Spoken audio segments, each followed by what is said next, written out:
When my kids were really young, I questioned everything. As a first-time mother with my baby boy, Celine, I questioned the way he walked, the way he talked, the way he ate. I don't want to put him in a daycare because I'm still very attached. It's my first baby.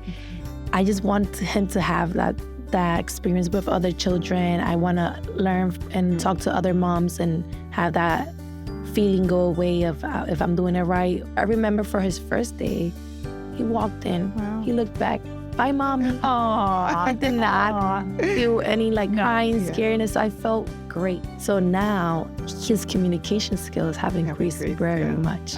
Now we are having conversations. Now he's asking why more often.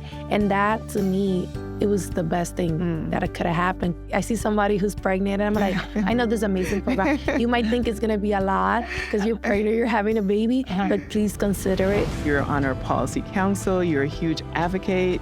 You're just lifting your family up and other families in the programs. If you're hopeful, you're resourceful. Children are our future. So if you provide a good present for them, then you will have a way better future. Hi, thanks for coming. Thank you so much. Hi, Marlyn. Thank you for having me today. Thanks for coming. Have a seat. It's an honor to be here today with you guys. Welcome to Every Step of the Way, the podcast from Children's Aid.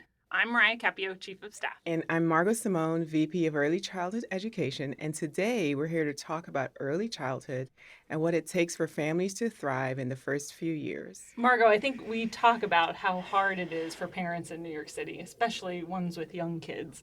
The trade-offs of work and childcare and wanting the best for your kids. Yeah, every day we see how, support really helps a parent support their own family and themselves and their children for lifelong success. I'm excited because today we get to talk to Marlyn Garcia about her two kiddos at PS5 and hear a little bit about her story. Yes, welcome, Marlyn. Thank you for being here.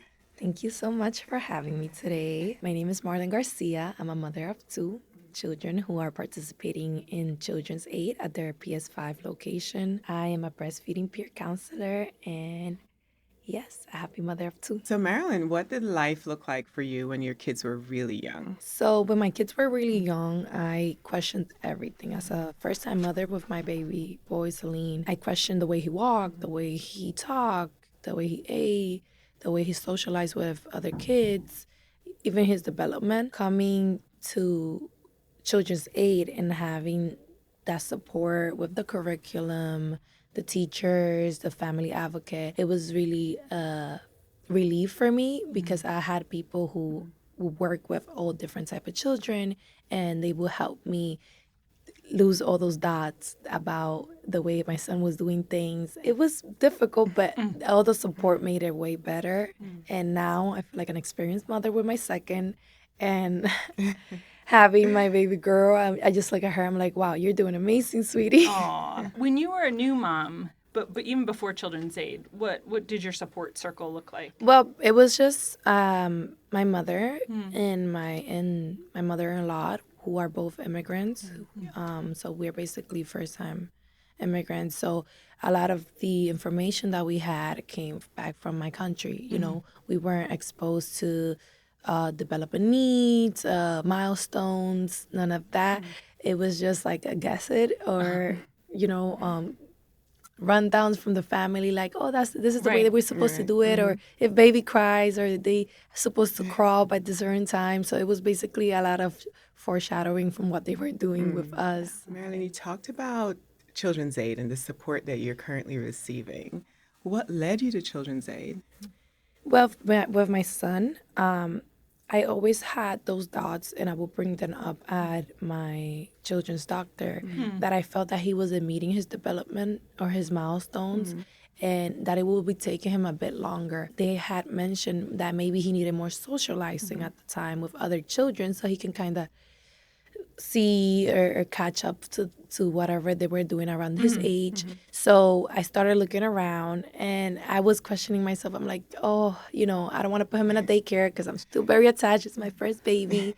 I just want him to have that experience with other children. I want to learn and talk to other moms and have that feeling go away of if I'm doing it right or if I'm on time with my milestones and my teachings. So when I looked into Children's Aid, I saw that they had the early Head Start, and I thought it was amazing because it was more about the socialization, and it was that support that I needed in that outreach with other mothers. It didn't feel like I was just bringing my kid and just leaving him somewhere. It was like I'm interacting with him and other moms and other kids, and I'm able to see and learn from what they are experiencing and take everything home. And also I looked into their curriculum, which to me was amazing. So it was something that led me straight away. The first thing I did was apply online. Yeah. And I got that call right away from Gina, which I was really happy. I was scared because, there's this thing about childcare and centers and schools that you're going to be waitlisted or that you're going to have to wait until the enrollment to open. So I was really scared that I was already too far behind. But it was amazing. They reached out and they accommodated me and my child. And from there on, I never left. Aw. Well, we appreciate you. Thank you for choosing Children's Aid. One of the things I love about Children's Aid's early childhood programs are that there are those options. You can leave your child if they're 3 or 4 in a classroom for the day, and that's a great fit for some working parents. But the home-based program that Marlyn described, you can be there with your kiddo for the whole day. Can you just talk a little bit about, paint the picture of that socialization class? Of course. So we have socialization, I believe, once a month, apart from all the other activities that Children's Aid is having throughout the month. And it's where all the moms in that group or that class come together, where we have all the kids, do an activity for the month or do some work with the children. Either we're playing or singing our good morning songs, or we're also working on some skills or paintings, whatever we can to bring home and also practice with our kids at home. One of the things that I really like is that we focus a lot on routine. So, and the Ready Rosie videos help us a lot. So we watch them at home, we bring it to the classroom, and whatever we learn in the classroom, and we share comments with moms and how everything is going, their development, their growth, and we bring that back home. And we share a lot of tips, the moms. It's like baby's teething, they tell you, you should help them with some fruits and vegetable coat. So it's really good. Tips and tricks. Yes. Yeah, opportunity to build connections with each other. Exactly. Yeah. So it's not only the kids that are enjoying playing around and touching all the toys that we have in the classroom, also the moms we're connecting and we're sharing all those tips, and we are creating the routines and we're sharing our routines. So who knows, another mom's routine might work perfect for you because you're struggling trying to figure out How to pull at what time should I do this, or when is baby nap time, or how can I put them to nap. So it's really good. Sounds like you have a lot of fun at socialization. Can you talk a little bit about the home visits? Home visits are amazing. My son, when we used to do them first, he would love them because back then his teacher would come in with all these amazing toys that he has not seen at home. And that would work great with his hand and eye coordination. And for him, it was like the perfect play date. For me, it felt good because it was a relief. I was able to see him interact with someone outside of me and grow that trust, not to the stranger, but to the face, put a face to that person. It was great because it would relieve me of the fact that I was home stuck all the time with the baby. Now I have this person coming in, asking me how I'm doing, working with me, helping me around with the baby, showing me new things that I could do to help decrease maybe tantrums and all of that. So it was good. It was a support that I also needed. It sounded like it supported you not just as a parent, but in your day-to-day. Can you talk a little bit about your advocacy? What does advocacy look like for you in the program? I was in the program with my son, and I was able to do a lot of activities with other parents and hear them out. The teachers would hear us out, and it came to a point where I was the one that I was showing up and reminding moms of, hey, we have socialization. Please, I want to see your face. Don't miss it out. Or, hey, can we bring this up? Or can we work on next month's event? Should we do something? So from there on, I was picked by a group of my parents from my classroom to be their chairperson and for the policy meetings. And I am really grateful. I am able to bring new information for them, and I'm able to bring any concerns that they might have, either from, the playground or maybe to to the half days. I'm able to bring that back to them. And it has been a really great honor to do that for them. And it has brought me a lot of great opportunities also. And I'm really grateful. I was able to advocate for new mothers to come in to the program. I'm able to refer those moms. I'm able to talk to them and advocate for the moms who are struggling. So it doesn't stop only at, the policy. It's like a community outreach also.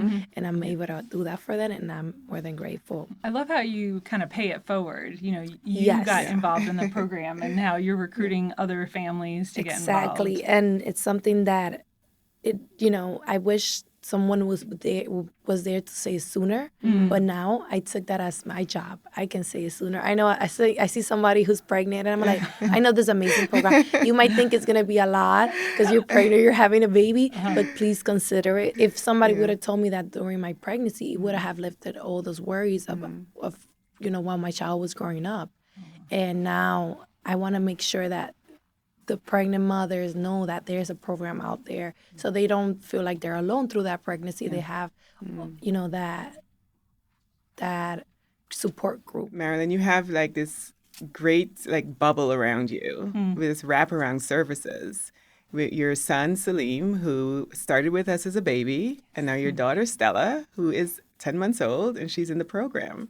What does that feel like for you? It's a great, I keep saying honor, and I don't know how else to describe it, because I know a lot of children don't have that experience, or mothers, they have to go right away to work when they want to have that socialization time with their children. They want to see them grow. They want to see them grow and play and socialize with other children. For me to do it with Celine, now seeing him go into the classroom, it made me feel like a great parent. I'm like, I prepare him. I can't. Now, he doesn't feel like a stranger. I remember for his first day, he walked in, he looked back, bye, mommy. Aww. He did not feel any crying, scariness. So I felt great just because of the fact that I'm like, oh my God, this helped them transition perfectly into a classroom setting. Yeah. And to do it with Stella, if you guys see her little wee bop, you see all the little kids, and she's like amazed. So to me, it's a pass down. It's something that I'm passing down from one baby to another. And I feel really great because all I see is positive things coming out of that.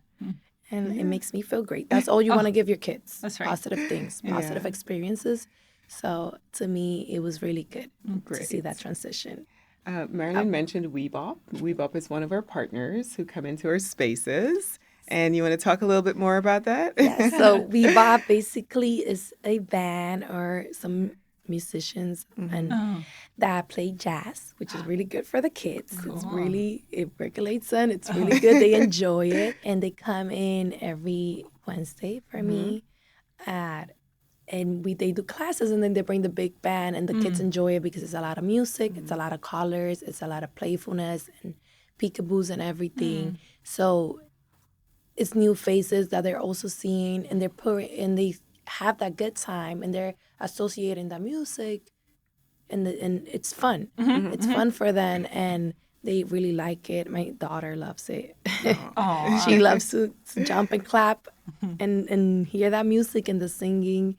And it's something that I think children should be exposed to since a young age, because it just regulates their brain. It makes them calmer. It makes them happy. So I really love that program. Supports their transition. My son loved it too. It was this crazy time. It was the time where he could go, when he was smaller, we would go to Weebop. He would go crazy there. He's like, I'm dancing, I'm shaking, shake, shake, shake. So he loved that song. He still does to this time. So well, it encourages a love of learning. Yeah, and movement. And movement. They're shaking, they're free, they're moving around, they're able to jump and show their feelings. So yeah.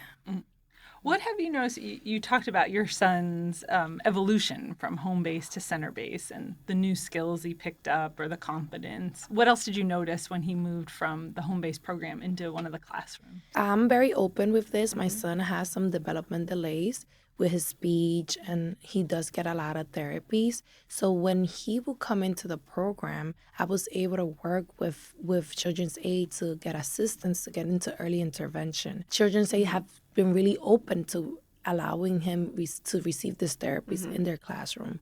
So he's already in an environment where he where he feels comfortable, where he has all the needs, the toys, the recreational, the skills that he's able to use, and for them to come in and have that therapy there, it's a plus. So now his communication skills have increased very much. Now we are having conversations. Now he's asking why more often, and that to me, it was the best thing that could have happened, because that was one of my biggest frustrations, that my son wasn't able to communicate his needs, and because of that came the tantrums, came the frustration. But now that he's following this therapies in the classroom and they're incorporating with the curriculum, exactly in the routine, I keep telling his teacher, "Are you sure that's my son?" Because he goes and he drops the little, like he's finished with his drink, he drops it in the sink, whatever's left, and he puts it in the trash, and I'm like, "Oh my God." He's following instruction. He's communicating. He's saying all done. To see that progress, I not only give it to the therapist, but to his teachers and children's aid. And I'm like, you have created a way perfect environment at home where we're both not frustrated because we're not able to communicate. Now I kind of know him and I can see and sense what he needs. And it was a great thing for me. I still like. Lovely. Oh, I love that. What's one thing you would say to a parent who is in the same position right now? I would say a lot of patience, because it's very new especially if you're a first-time parent, to understand that they're going through that. And a lot of people will have a lot of opinions. They would say that, oh, it's normal, is this? Go with your guts and take it slowly, because he's a kid. He's learning everything new. It's a new world for him. It might not be new to you, but it's for them. Try to have it as gentle and as positive as possible. Because there will be those hard times, but you could turn those hard times and those frustrations into good times. And they will be like, okay, I like the good times. I don't want to cry all day. So definitely, I would say that it's all about patience and advocacy, being on top of your kids and making sure their therapies are on time and having that connection or having that family advocate speak for you, because you don't know the right words, you don't know the system. So having that person who do know, they can communicate your needs more easily and get you what your child and you need at home. Instead of you asking or wondering, should I ask if I can get more time of therapy? They're able to see that because they're with your children, they're with you, and they're able to communicate that to the Department of Education or whoever it is that you're working with those therapists. Marlyn mentioned her family advocate. Are there family advocates at all the early childhood programs? Yes, they're family advocates. All early childhood programs. There are 9 early childhood programs across the city: Staten Island, Washington Heights, the Bronx, Harlem. And the family advocates are like the liaisons between the community and the program. So they're there to guide the families towards resources and anything that they need to support their family, and also to help bridge the gap between home and school. I love that the family advocate is the connector. Did your family advocate help support on getting any other resources while your family was in the program? Of course. In today's day, there's a lot of food insecurity throughout the whole city. We're facing a lot of hard times. And my family advocate was able to connect me with food resources, food pantries. Also, sometimes we get food boxes to our centers, and we are able to get those at home. So it was not only about my children's education. They're there also for my family needs, for my household needs. For me, going through food insecurity, because now we're 4 and not 3 as before. It was really, and I wasn't working and maternity leave, and that's a whole process. So for me to have that support food-wise from someone who I know and I see daily, it doesn't feel so bad. Because sometimes you're scared to ask or you're scared to go to those new places because you're scared of rejection. But having that support from a family advocate and having that relationship there made it more easy for me to not feel that I wasn't doing a wrong thing at home because I'm missing some food.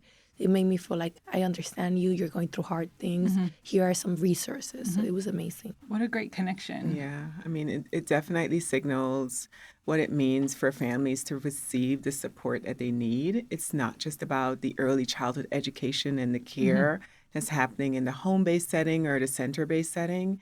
is the care that the family needs. Yeah, because like you say, the family, it's a whole. It's like the puzzle. It's like They all come together. Yes. So if mom and dad are struggling, baby's gonna struggle. Right. So we want all the family members to feel good, to feel supported, and that will make a good outcome or a good kid, and everybody's gonna have a good experience. What gives you hope? Yes, it gives you hope. It gives you hope. What else gives you hope? What else gives me hope? I have this line. I say, if you're hopeful, you're resourceful. I keep saying this line to other people. So the more hope you get, the more resourceful you will become.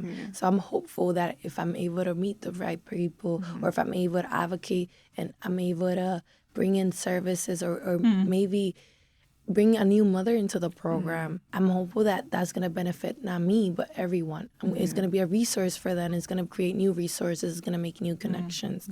So to me, I'm hopeful for better things, for more advocacy. I think something that New York City needs is more advocacy, especially when it comes to children. Children are our future. So if you provide a good present for them, then you will have a way better future. I mean, that's what it means to support families every step of the way, Mariah. Absolutely. Agreed. Marlyn, if you could change one thing about how families are supported, especially in their early years, what would it be? And coming back to the advocacy, I would say having these programs more present, not in the early years, but through the pregnancy and before the pregnancy. So having that in doctors' offices, clinics, schools. So I know that Children's Aid has 9 sites, but we know that we need more. We know I'm one of the lucky ones to be able to have my children in the program. But I know a lot of moms who are not able to, who don't have the resources, the time, or the center close to them. So I would say one thing I would change is basically have more outreach for the mothers and more funding for these programs to be not only in this for 9 programs. It sounds ridiculous. The whole city 9 programs. We definitely need more. So having these programs all around the city. If I have one so close to me, but it took me all the way until my son was 1 to learn about it, that means we need to change something. It means it needs to be more spoke about by our community members or our senators and everything. More programs and more Marlyns. And more Marlyns. You're right, Marlyn. When families have access to programming and resources, they feel supported. And then whole communities change. I love how you talked about it because it's like the Children's Aid logo. Absolutely. When the child's thriving, the family around them, then whole communities are thriving. Yeah, every step of the way. Marlyn, what did you bring with you? So today I brought a Children's Aid t-shirt that was given to my son and has been passed down to my daughter. It brings a lot of emotions and feelings because I see it so small and it just reminds me of how great and how many accomplishments they had through Children's Aid. And it means a lot to me because it has been there from day one, literally to now. Marlyn, you just talked about, this growth that you saw in your kids from when they were in home-based setting to now in center-based setting. And when we think about our young ones, we know they started as little itty-bitty pumpkins, right? And they're part of the Children's Aid Pumpkin Patch. And, when you go to a pumpkin patch, you are working alongside other folks. And that's like the support that you receive every day. So I brought a pumpkin patch because it just represents Children's Aid and all the support and the growth that we see along the way. Ryan, what did you bring? I brought a children's book. H is for Harlem. We're always doing read-alouds in the classrooms, but our main office is in Harlem, and I just love that all of our programs celebrate the culture of the neighborhoods where the families are. Marlyn, thank you so much for being here with us. It was an honor to connect with you. We really enjoy you being in our program. You're on our policy council. You're a huge advocate. You're just lifting your family up and other families in the program, so we really appreciate you. Thank you so much. I got the help. Now I need to help other New Yorkers. It's my duty as a New Yorker myself. Thank you so much for having me today, and I hope to hear from you guys more soon. More news for Children's Aid. And thanks to everybody for listening. We'll see you on the next episode of Every Step of the Way.